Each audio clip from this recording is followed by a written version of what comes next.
아직 예수께서 말씀하실 때 회당장의 집에서 사람들이 와서 회당장에게 이르되, 당신의 딸이 죽었나이다. 어찌하여 선생을 더 괴롭게 하나이까? 예수께서 그 하는 말을 곁에서 들으시고 회당장에게 이르시되, 두려워하지 말고 믿기만 하라. 하시고 베드로와 야고보와 야고보의 형제 요한 외에 아무도 따라옴을 허락하지 아니하시고 회당장의 집에 함께 가사 떠드는 것과 사람들이 울며 심히 통곡함을 보시고 들어가서, 너희가 어찌하여 떠들며 우느냐? 이 아이가 죽은 것이 아니라 잔다.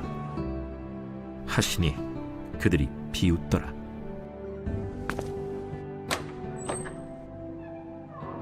예수께서 그들을 다 내보내신 후에 아이의 부모와 또 자기와 함께한 자들을 데리시고 아이 있는 곳에 들어가사 그 아이의 손을 잡고, 달리다고. 번역하면 곧 내가 네게 말하노니 소녀야 일어나라.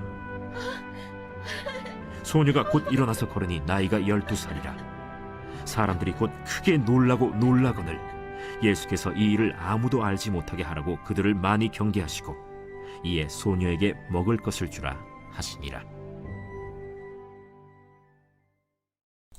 여러분 반갑습니다. 오늘도 큐티로 여는 기막힌 하루입니다. 본 말씀 마가복음 5장 35절부터 43절의 말씀입니다.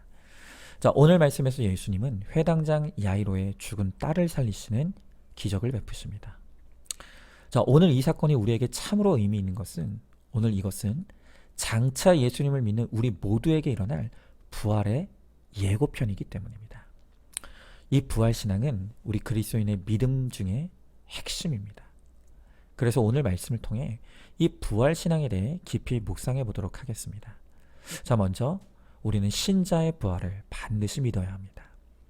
자, 오늘 본문을 보면 예수님이 회당장과 함께 그의 딸을 고치시기 위해 가시던 중에 회당장의 집에서 온 사람들로부터 딸이 죽었다는 소식을 듣게 됩니다.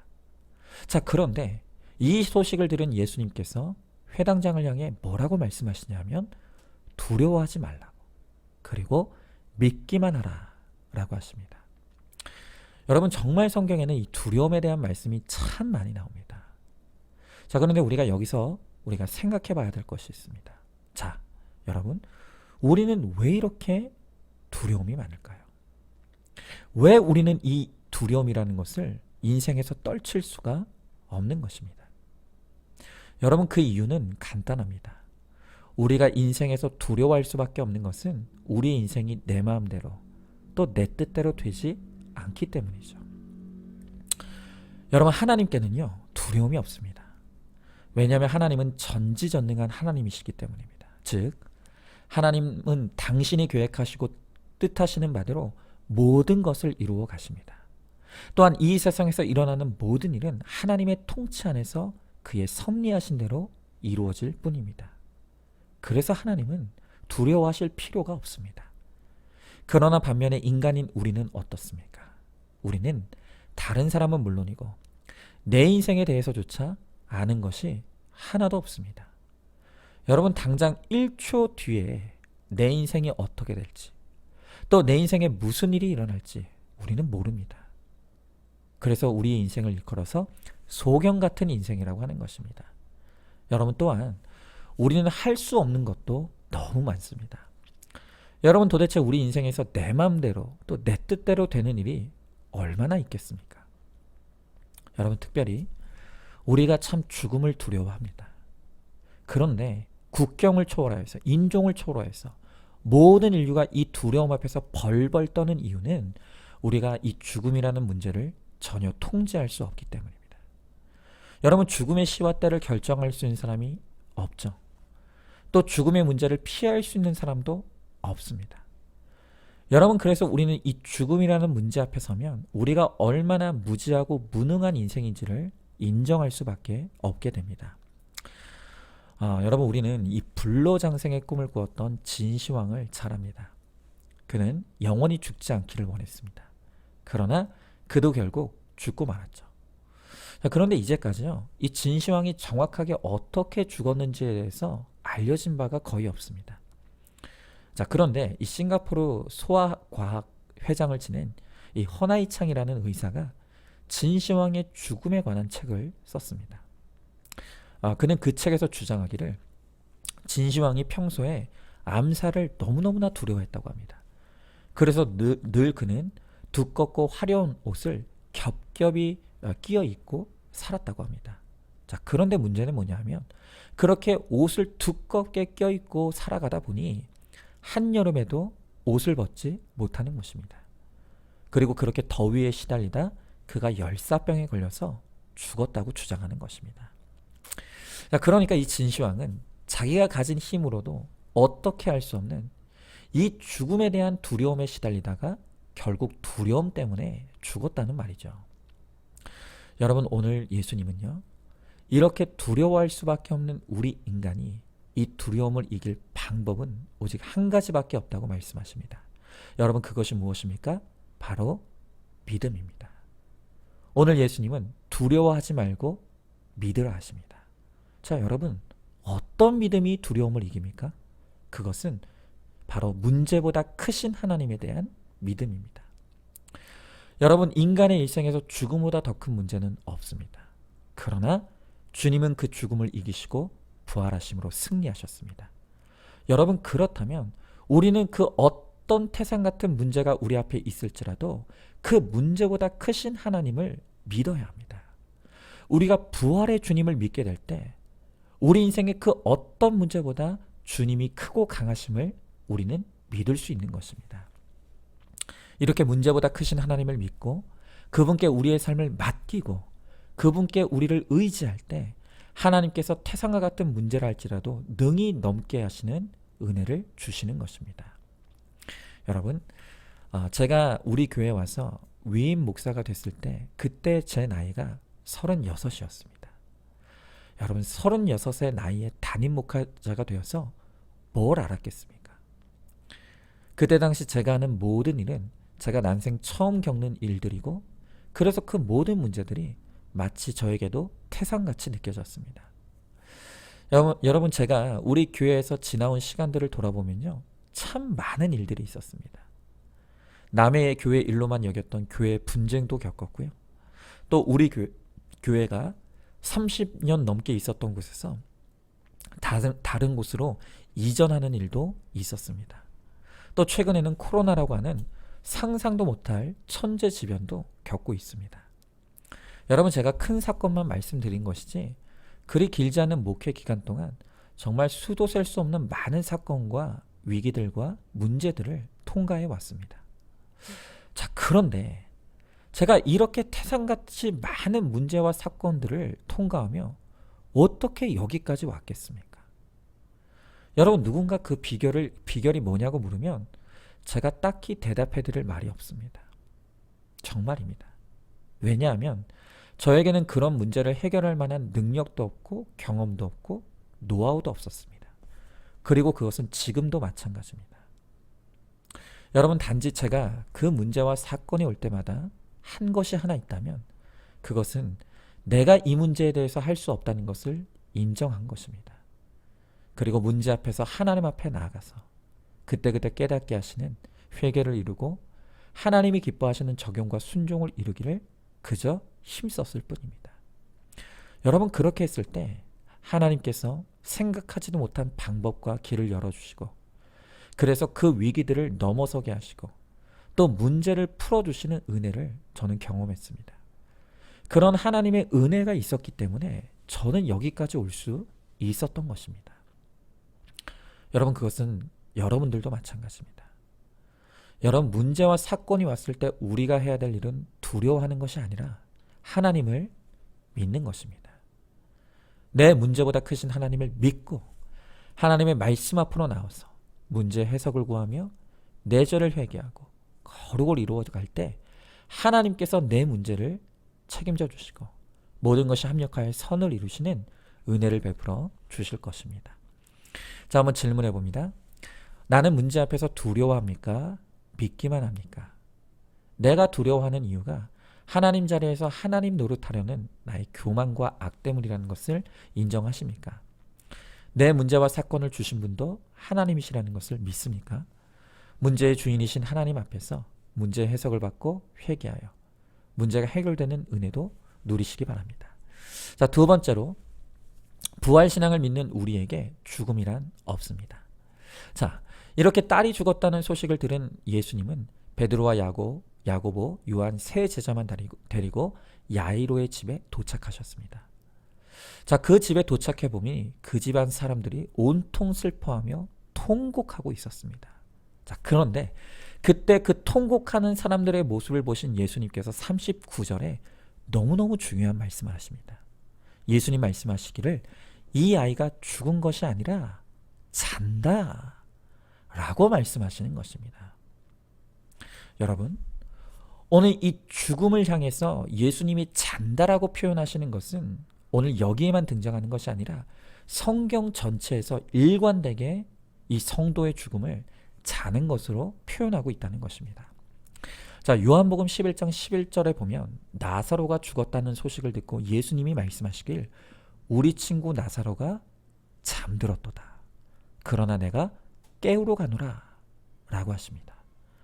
또한 데살로니가전서 4장 14절에서 바울은 이 지구의 종말의 때 일어날 일에 대해 설명하면서 예수 안에서 자는 자들도 하나님이 그와 함께 데리고 오시리라 라고 했습니다.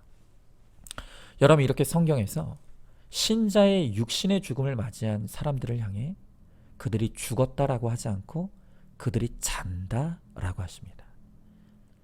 여러분, 죽음을 향해 잔다라고 하시는 것은 예수 그리스도의 십자가의 은혜로 말미암아 우리에게 이 죽음의 저주가 완전히 해결되었음을 선언하는 것입니다. 여러분, 그렇습니다. 예수 그리스도를 나의 구원자와 주인으로 믿는 우리의 죽음은 더 이상 죽음이 아니라 새 생명의 시작이고 우리의 영원한 본향에 들어가는 영광의 사건인 것입니다. 여러분, 그래서 그 사람의 장례식장을 가보면 그 사람의 생전 믿음의 진실성을 우리가 알게 됩니다. 진실로 그 마음에 부활신앙을 가지고 이 땅에서 믿음으로 살아갔던 사람들의 장례식장은 통곡과 슬픔이 아닌 소망과 기쁨이 넘칩니다. 여러분, 그래서 부활신앙을 믿는 우리에게 장례식장은 사실은 축제의 장소입니다. 여러분, 생각해 보십시오. 이제 이 땅에서 죄악된 육신의 몸을 벗고 다시는 아픈 것과 슬픈 것과 곡하는 것이 없는 낙원에 들어가게 되었습니다. 여러분, 그러니 이것이 얼마나 기뻐하고 감사할 일입니까? 그렇기 때문에 성경은 일관되게 신자의 육신의 죽음을 죽음이라고 표현하지 않고 잠잔다, 그가 잔다 라고 표현하는 것입니다. 여러분, 성경이 말하는 진짜 죽음은 따로 있습니다. 그것은 바로 요한계시록이 말하는 둘째 사망, 즉 믿음이 없이 살다가 그 영혼이 지옥에 들어가는 것, 바로 그것이 성경이 말하는 진짜 죽음의 의미입니다. 요한계시록 21장 8절의 말씀을 보니까 그러나 두려워하는 자들과 믿지 아니하는 자들과 흉악한 자들과 살인자들과 음행하는 자들과 점술가들과 우상 숭배하는 자들과 거짓말하는 모든 자들은 불과 유황으로 타는 못에 던져지리니 이것이 둘째 사망이라 라고 합니다. 여러분, 그렇습니다. 여러분, 이 세상에는 살았으나 실상은 죽은 자들이 있고 죽었지만 실상은 산 자들이 있습니다. 여러분, 내 배우자와 자녀들이 아무리 이 땅에서 잘 먹고 잘 살고 부와 영광을 누린다고 해도 그들이 예수 믿지 않고 구원받지 않았다면 그들은 실상은 죽은 자에 불과합니다. 성경은 그들이 죽어갈 곳은 불과 유황으로 타는 못밖에는 없다고 말씀하고 계시는 것입니다. 여러분, 그러므로 우리는 눈앞의 땅의 형통만을 기뻐해서는 안 됩니다. 오히려 이 땅의 형통 때문에 도무지 하나님을 믿지 않고 돌이키지 않는 가족을 보면서 그들의 영혼의 불쌍함으로 인해 우리는 통곡하며 울어야 합니다. 그러나 반면에 우리가 이 땅에서는 땅 한평생 가진 것도 없고 또 내세울 것도 없는 인생을 살았다 하더라도 우리가 예수 안에 믿음을 소유했다면 결국 천국이 나의 본향임을 믿기에 우리는 천국을 소유한 인생으로 기쁨과 소망을 가지고 살아갈 수 있는 것입니다. 여러분, 그러므로 예수 믿는 우리에게 더 이상 죽음은 없습니다. 예수님의 약속의 말씀처럼 우리는 죽어도 살 것이고 살아서 믿는 자는 영원히 죽지 않을 것입니다. 이 부활의 믿음을 주신 하나님께 감사하며 기대와 기쁨과 소망으로 이 땅을 살아가는 저와 여러분 우리 모두가 될 수 있기를 소망합니다. 자, 한번 질문해 봅니다. 내가 예수 그리스도로 말미암아 부활하게 될 것을 믿습니까? 이 부활 신앙이 없기에 죽는 것은 생각만 해도 두렵지 않습니까? 세상 형통에 취해 예수 없이 살아가는 내 가족들의 영혼의 비참함 때문에 근심하며 애통해하고 있습니까? 주 안에 있는 나에게 죽음은 오히려 소망임을 믿고 누리시기 바랍니다. 자, 마지막 세 번째로 우리는 어릴 때부터 우리 자녀들에게 이 부활 신앙을 가르쳐야 합니다. 자, 오늘 이 자녀가 잠시 육신의 죽음을 경험했지만 역설적으로 이 고난이 이 아이에게는 최고의 신앙의 유산이 되었습니다. 자, 오늘 42절의 말씀을 보면 성경은 이 소녀의 나이가 12살이다 라는 것을 정확하게 기록하고 있습니다. 자, 왜 성경은 유독 이 아이의 나이를 기록하고 있을까요? 성경에 이유 없이 기록된 것은 하나도 없죠. 여러분, 만약 오늘 이 사건을 다 큰 어른이 경험했다면 어쩌면 이것이 온전히 예수님이 하신 일이라고 믿지 못했을 수도 있습니다. 여러분, 이미 이 세상에 이 불신앙의 가치관이 가득 차 있는 성인들은 아무리 대단한 기적과 같은 사건을 보여줘도 그것을 하나님의 역사로 온전히 믿지 못하는 경향이 있습니다. 그러면서 이런 말을 하는 것입니다. 뭐 이런 일이 있을 수도 있지 않겠어? 어쩌다 일어난 우연일 거야. 이렇게 치부하는 것입니다. 여러분, 저는 실제로 이미 불신앙의 가치관이 돌처럼 딱딱하게 굳어있는 이 어른들이 아무리 하나님의 살아계심의 증거를 보여줘도 끝까지 부인하는 모습을 참 많이 보았습니다. 여러분, 바로 그러한 이유로 예수님이 우리들에게 말씀하시길 너희가 어린아이와 같지 않으면 천국에 들어갈 수 없다고 말씀하십니다. 여러분, 예수님이 강조하시는 그 어린아이의 믿음은 어떤 믿음입니까? 그 어린아이의 믿음이란 단순하고 순수한 믿음입니다. 여러분, 어린아이일수록 그리고 세상의 가치관의 때가 덜 묻어 있을수록 하나님의 말씀을 가감없이 받아들이고 그 하나님이 하신 일을 의심 없이 받아들입니다. 그런 어린아이의 단순한 믿음이야말로 하나님이 가장 기뻐하시는 믿음이라는 것입니다. 여러분, 오늘 이 소녀가 12살이라고 했죠. 그런데 기독교 교육학 학자들에 따르면 사람을 말씀으로 양육하기 가장 좋은 때, 또 사람이 거듭나기 가장 좋은 나이가 바로 12살이라고 합니다. 초등학생 때. 여러분, 이 때를 놓쳐서는 안 됩니다. 어려서부터 기독교적인 가치관을 심어주지 않으면 바위처럼 완고하고 딱딱해져서 좀처럼 깨지기가 어렵습니다. 자녀가 돈 많이 벌고 권세를 가졌을 때는 부모라도 배우자라도 그 누구라도 사람의 힘으로는 잡을 수가 없는 것입니다. 여러분, 그렇기 때문에 우리 자녀들의 어린 시절을 결코 놓쳐서는 안 됩니다. 목숨 걸고 자녀를 주일학교에 보내입니다. 아이가 중2병이라도 수험생이라도 상관없이 정말 목숨 걸고 예배 드리게 해야 합니다. 여러분, 지금 이 세상의 교육은 반기독교적인 세계관으로 넘쳐납니다. 여러분, 그렇기 때문에 자녀에게 일찌감치 말씀을 넣어주지 않으면 세상에 우리의 자녀들을 빼앗길 수밖에 없는 것입니다. 여러분, 이렇게 우리가 자녀의 영혼의 구원을 위해 우리가 이 자녀의 어릴 때부터, 그리고 어릴 때 하지 못했을지라도 지금부터라도 우리가 힘써 말씀으로 내 자녀들에게 외치고 이 자녀들을 양육할 때 결국엔 내 자녀가 영적 후사가 되어서 이 땅에서뿐만이 아니라 천국에서도 영원히 함께하는 그야말로 하늘 가족이 되는 기쁨을 누리게 될 줄로 믿습니다. 자, 한번 질문해 봅니다. 어릴 적 내 자녀들에게 어떤 가치관을 심어주었습니까? 지금 내 자녀들이 교회를 떠난 것은 믿는 부모인 전적인 내 책임이라는 것을 인정하십니까? 내 자녀, 그리고 우리의 손주들을 교회로 데리고 오기 위해 내가 이루어야 될 적용과 순종이 무엇이라고 생각하십니까? 죽음의 순간을 내 부활 신앙을 보여줄 기회로 여기고 그 때를 잘 준비하시기 바랍니다. 자, 오늘도 2월 14일 보석상자입니다. 결혼하기 전에는 정말 최선을 다해 골라야 합니다. 기도하고 기도하고 또 기도하고 골라야 합니다. 하지만 일단 결혼하고 나면 무슨 이유로도 이혼은 없는 것입니다. 하나님의 부르심을 받은 자라면 이혼은 영원히 올무가 될 수밖에 없다는 사실을 알아야 합니다. 몇십 년이 지나도록 끝없는 가족의 상처가 될 수밖에 없다는 사실을 기억하십시오. 아멘. 우리 함께 기도하겠습니다. 하나님, 오늘 주님은 이 말씀을 통해서 주님께서 죽음을 이기시고 부활하셨으며 또한 우리에게도 이 부활의 영광을 주실 것을 약속하여 주십니다. 하나님, 그러나 여전히 우리는 이 부활신앙이 분명치 않기에 문제 앞에서만 서면 두려움에 떨며 우리의 믿음이 사라져버리고 마는 우리의 연약함을 이 시간 하나님 앞에 회개합니다.